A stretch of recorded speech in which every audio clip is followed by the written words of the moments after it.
started doing the Brazilian butt lifts, I think, early in the years of 2004, 2005. And we've learned a lot in terms of technology, safety, and now it's it's extremely safe. The results are very predictable, and we followed patients this long, and so the fat takes and stays and doesn't disappear in time. I guess if you really go on a tremendous weight loss diet, you might lose that fat, but that's not our experience. Fat stays, and patients continue to be happy. I have not anyone come in and say, "Where's my fat? It's gone." Nothing like that has happened. I'm going to do a video where I'm going to, with my car, run over both the Saline and Silicone implant, and you'll see that they don't break, and they're very strong.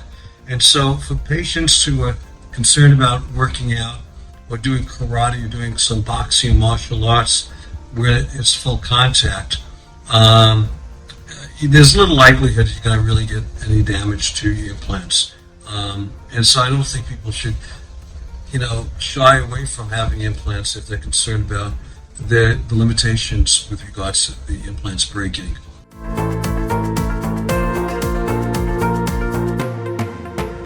Everybody talks about asymmetry. We see asymmetry in the body in all areas. For instance, the eyes, the breasts. For instance, one of the reasons we take pictures of the eyes before the surgery is that after we do eyelid surgery, where people have bags or extra skin, they really spend a lot of time by the mirror and looking at their eyes, and they don't see the things they had before, like they may have asymmetry. So they come in and say, "Doctor, what did you do?" And I said, "What do you mean?" They said, "Well, one eye is different than the other."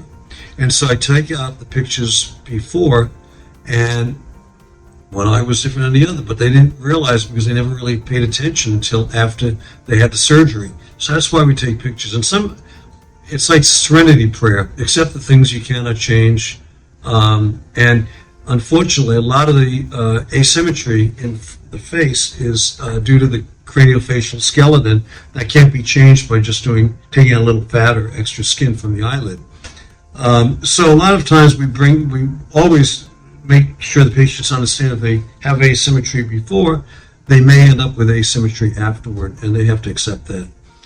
When it comes to the breast, that's another area where you can see asymmetry. And also, if a person just comes in and says, "Look, it's a little asymmetry, can you make an improvement?" Sometimes we can, sometimes we can't, by doing just a breast enlargement. Sometimes they need a breast like lift procedure or reduction of one breast compared to the other to equalize them. So every patient's different, but most patients, the asymmetry is not that significant for them before, and if you bring it out and they're okay with it and they just want breast implants the same size, we can do that, or they may need one breast implant a little larger or smaller than the other.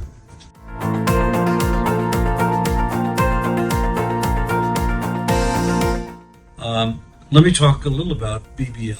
We do more BBLs, I think, in California, if not the country, I think, than anywhere. We have, in addition to myself, 3 very talented board-certified plastic surgeons who are working at my surgical center, and the du jour, the most important, significant procedure that people are wanting these days for the last 7-8 years is the Brazilian butt lift. And there's several ways of doing it. The number one way is using fat. And the results are incredible. We get incredible results in every patient, pretty much. The question in a lot of cases is how much fat do you put in, and what does it take of the fat? What's the take rate of the fat?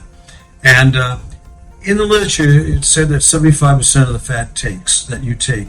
And we take the fat from liposuction, liposculpture, where we really recreate the body. We take out the love handles, the belly fat, and just really contour the person so they look incredible on that level. But then with that fat, when we inject it into the butt, the take rate is, in my opinion, close to 100%.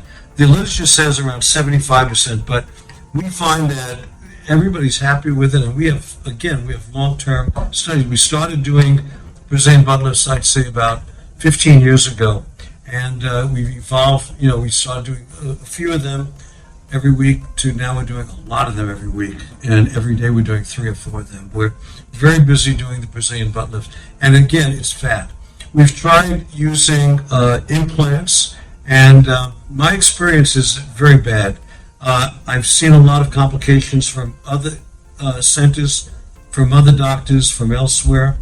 I had actually a very close friend of mine who had it done in Colombia, and she ended up in the intensive care unit 4 or 5 days later with a septicemia. These implants, the solid ones, or like breast implants, in most cases come out, they rotate, they become deformed. There's a lot of pain associated with it. And so, and I've known one doctor who told me he's done 1,000 of them. And he came to my office, he did 5 of them, and they all, even though and I watched him, he's an incredible surgeon, all 5 of them ultimately came out. So I don't like putting implants in because I don't like complications. And I want to get as close to 100% satisfaction with patients. We have hundreds and hundreds of 5-star Yelp reviews, 5-star Google reviews, and I want to keep it that way. I want patients to come in and be very happy with results. And with the fat, we get that in every case. I mean, we're very, that's why we like doing it, because patients walk out, they're happy, they refer their friends, and so we're very good at doing this type of procedure.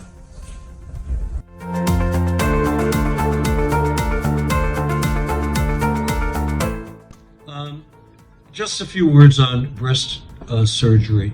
One of the ways I've been doing breast surgery was transumbilical breast implants. I put them in through the belly button, and I've done well over 15,000 with that technique, and I can tell you that the results were incredibly good, and patients are real happy to the point where 25 years later, the mothers bring in their daughters for breast implants, and it's not once a month or once a week. It's not even once a day. It's several times a day that I'm getting patients who are coming in from their family members who've had it done before.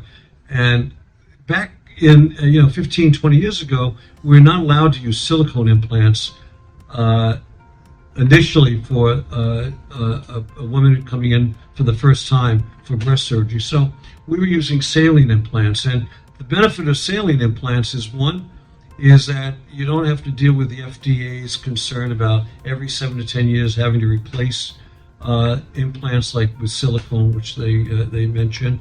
You don't have to get MRI scans every 3 years to make sure there's no capsule dissolution or dissolving of the capsule, which the FDA suggests with the silicone implants. And patients are very happy with the implant, the placement of the implant, and the feel of the implant. So we're very good at doing the transumbilical implants. Now, when silicone came back, most people prefer silicone, so we now can't put it through the belly button. So it can either be done from a little incision under the breast or around the nipple. And these are ways that patients are getting that done with silicone now. And the results are great. And with the new implants, the FDA rules were created, I think, in the 70s or late 60s, and really relate to the old kinds of implants. The new implants, in my experience, I've had people who, for instance, my ex-wife, in 1994, she had 5 children, and when I met her, she had D's, and then after breastfeeding 5 children, she went down to A's, and she came to me and says, I want breast implants. And I said, honey, I love you the way you are with the A cup. And she said, it's nothing to do with you. It's what I want. And that was a good learning lesson for me. It's not about what I want. It's what the husband wants. It's what ultimately the woman wants. And so I took it to France. We did it in Paris. We could use silicone back then. And the implants are, it's now it's 2021. Her implants are in great shape, and her breasts are in great shape. And what is it now? It's almost 30 years that she's had implants in. But again, the rules by the FDA, or suggestion by the FDA, is that every 7 to 10 years, really evaluate them, make sure they're in good position, make sure that they don't need to be replaced. The question is, for instance, if you have diabetes, do you have is that a contraindication of surgery? And the answer is absolutely not. In the old days, it was, but now we have measurements to see how controlled your diabetes is. For instance, we check your A1C, hemoglobin, and if that's normal, you can have procedures that in the old days we would not do on you, for instance, a tummy tuck or breast lift. But in general, any kind of surgery, we want to make sure that your diabetes is completely controlled, A1C is normal.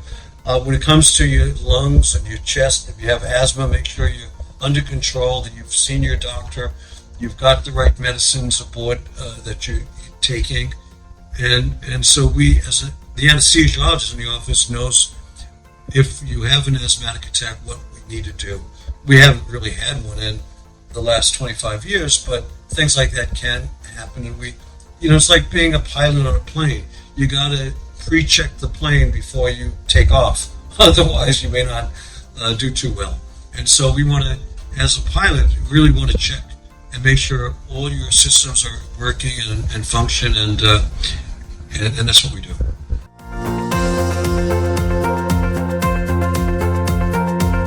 Because if a woman is skinny, can she be a candidate? We need fat. And I've had skinny women who've been elsewhere that doctors say, you don't have enough fat. We can't do it. And they came to me, and not like I'm a magician, but I find the fat, and they get better, they get good contouring, improved contouring themselves, and the fat comes out, and the fat is sufficient in many of these cases to give them an incredible butt. And so it's you really, very few people do I really turn away because they don't have fat. But of course that happens as well. The question is, are there any contraindications to doing cosmetic surgery? And of course there are. I mean, number one, you have to be in great health. It's an elective procedure. It's not something you need to have done, like having a cancer operation.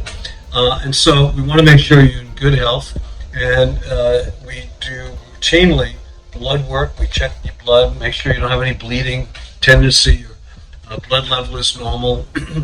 We want to make sure you don't have any medical conditions, and so we go through a whole history and physical exam with you. And if you're over 45, routinely we get EKG, we get a doctor, internist to check you over, and we have that right by our office, so that's easy to do if you don't have your own doctor. But we want to make sure that you're in good health. You don't have terrible conditions like diabetes that could affect your wound healing or give rise to an infection. We want to make sure you're not immunocompromised. And so we really, the experience of the plastic surgeon in my office is that we go through the checklist to make sure you're in good health. And so this is a essential requirement before we do any intervention, any kind of surgery, is to make sure you're going to be okay for surgery and that you'll get a great result, because we don't want to have any complications and have you deal with any complications. And certainly that's what we've been doing, and it works for us. Asked about facelifting, and when I was in my early prime as a plastic cosmetic surgeon, my thinking was the older the person was, the more in need for that type of intervention, that type of procedure. And so I was doing it in the 60s, 70s, 80s, and got great results. But when I had patients coming in their 30s and 40s, I would knee-jerk turn them away because I say, you look great. And they'd end up going elsewhere, having it done, and then they come in and they show me their face. And I see very little change, but they were ecstatic and they were really happy. And so I began thinking about it and doing it on younger and younger people who come in wanting it. And what I found is that when you do a facelift on a 35-year-old, for instance, they come out generally. I've never had anyone say they're not happy. They're really happy. Why? Because after you do the facelift, they're 35 years old. When you do a 60-year-old person, after the facelift, they're going to be 60. Even though they want to be 35, or they think they will become 35 looking after a facelift, they're still 60. And so you don't get the incredible excitement and happiness that you see in doing a younger person. And so I'm finding that young people really are happier when they get the facelifts. And not only that, but we have also, without doing any kinds of facelifting, fillers and fat, where we could put into the face and make people 10, 15 years younger without anything, just an office visit and a procedure in the office for 15, 20 minutes rather than undergoing a surgical procedure. But the surgical procedures work. And but the main thing is that people who are 60 have to understand that even though they're going to be much improved, they're still going to be 60. And so you have to make them understand they're not going to be 35 after one, but they will be happy with the results as they all are. The question is how efficacious or how effective is PRP? And, when PRP came about, I was very excited about it. I thought it was sort of like stem cells, and that you're going to get magic. These cells are going to come into your tissues and rejuvenate the tissues. And there's now the vampire facelift, the vampire breast lift. There's the O shot and the P shot for the woman, for the man, respectively, for the vagina and for the penis. And it's been very marketed effectively. My thinking, unfortunately, is that the PRP is, if you're like a 50-year-old, you're going to have PRP of a 50-year-old. You're not going to have PRP of a 20-year-old. So it's not going to have the magic that you would normally get from either stem cells or exosomes, which are like stem cells. And so a lot of now people who are getting different treatments, they're using exosomes rather than PRP. We use PRP, and I use it extensively in conjunction with other procedures. For instance, we do microneedling with a technology with electromagnetic treatment with Fractura, which is a treatment with microneedling device that does, with PRP, rejuvenate the skin and the deeper tissues, and it's effective. But alone, my issue is I don't want to charge people money and have them expect things and they don't have it happen. It doesn't come to fruition. I want to really make sure when I do work that patients come out and happy. So the PRP I'm using primarily in conjunction with other procedures. When I use it in combination with like Fractura or other procedures, I feel that the results are better than if I just, I'm doing like a vampire facelift. Again, some people feel that the vampire facelift is very effective, and in my hands it was in the past, but I think I get better results when I combine it with other procedures. Mention a few things about a mommy makeover. A mommy makeover could mean many things, and we have to identify from each patient what exactly it is that they need or want, because you can't go ahead and do a procedure without knowing what they really need and what they want and what they expect. In other words, if a woman just comes in and she's got skin hanging down from her arms, her breasts are really down to her knees, and she's got a lot of fat, and she's got an apron of skin hanging down from her abdomen. There's a lot of areas you gotta correct. That's one mommy makeover. Somebody may just have the wanting just a tummy tuck with a little liposuction.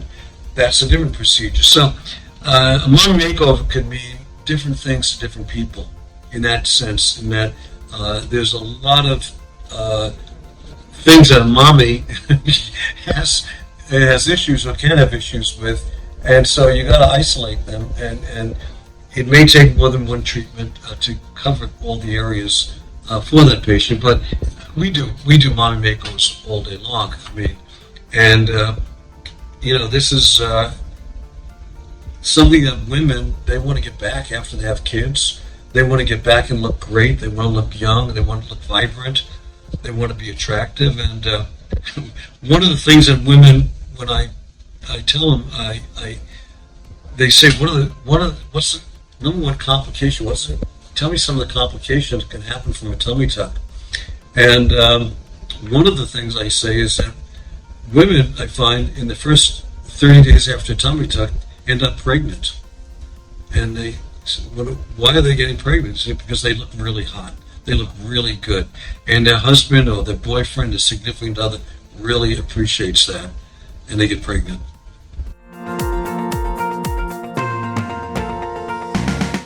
The question really is, do we work on very old people?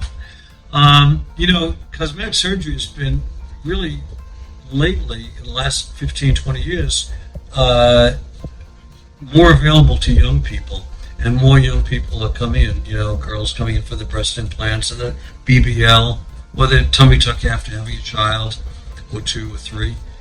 The question, you're asking is if older people, let's say in the 80s, come in, and would we operate on them? And all I can remember is I did my fellowship training in plastic surgery with probably the top plastic surgeons in the 70s in the world, Gordon and Baker in Miami. And I remember one day, Howard Gordon, who's a fantastic surgeon, had this woman who's 85 years old coming in who wanted breast implants. And we asked her, why at 85 does she want breast implants? And she said, well, I'm afraid if I go to the ICU, the nurses are going to laugh at me when I'm in the ICU with no breasts.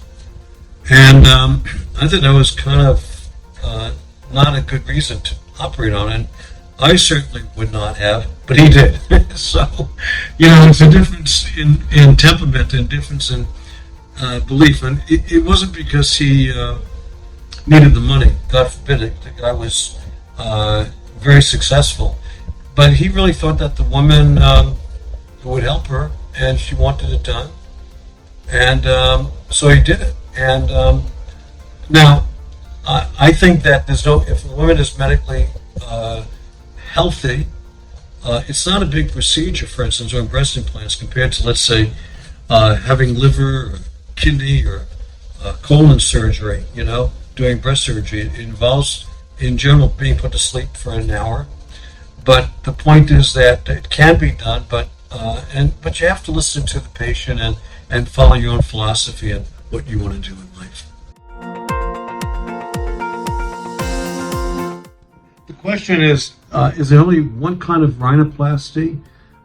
There's one shoe fit all. And the reality is there are different kinds of rhinoplasty, and rhinoplasty could be both functional or cosmetic. But in the early on, I've been in practice now close to 57 years. And early on, the main way of doing rhinoplasty was what we call a closed rhinoplasty, which is where you don't have to skeletonize or open up the nose with a cut on the external skin and raise the skin up to see the pyramid, the nasal cartilage, the nasal bones. The technology was very good back then, and I became very good at what we call closed rhinoplasty, and it really was the number one. It was the only way back then when I first started out in my training that we learned to do it. However, even in my residency in Canada, in Toronto, I had the honor and pleasure of working with a Dr. Wolf Goodman, who brought to America, to North America, the open rhinoplasty, which is where, in fact, you do make the incision in the skin and bring up the skin so you can have better exposure to the cartilage and the bones of the nose. And so I literally can walk on two sides of the street now. I have that versatility of using the closed rhinoplasty without the cuts. The benefits of that is there's no cut, there's no external scar, and the results are, again, very predictable, and the results are very good. Unfortunately, a lot of doctors today in their training never learn the closed technique. They only do open. And the reason for that is most residency training programs want to have the doctors learn the anatomy, and the best way to do it is by opening the nose and looking at all the deformities, and so you can fix them easier. I get great exposure doing a closed technique, but at times I do open it, and those are for patients who've had really bad trauma. They're born with a very deformed nose. They've had from cocaine use to abuse. They've had injuries, and they need implants put in. And in cases like that, I open the nose. Obviously, the more you do on the nose, the more potential for complications. So I try to keep everything simple when I do it, and my results are fantastic. And again, we have 3 of the doctors in my practice who are really good nose surgeons, and they love this. Nose surgery is a procedure that most doctors who are in cosmetic plastic surgery love to do, because it's finesse.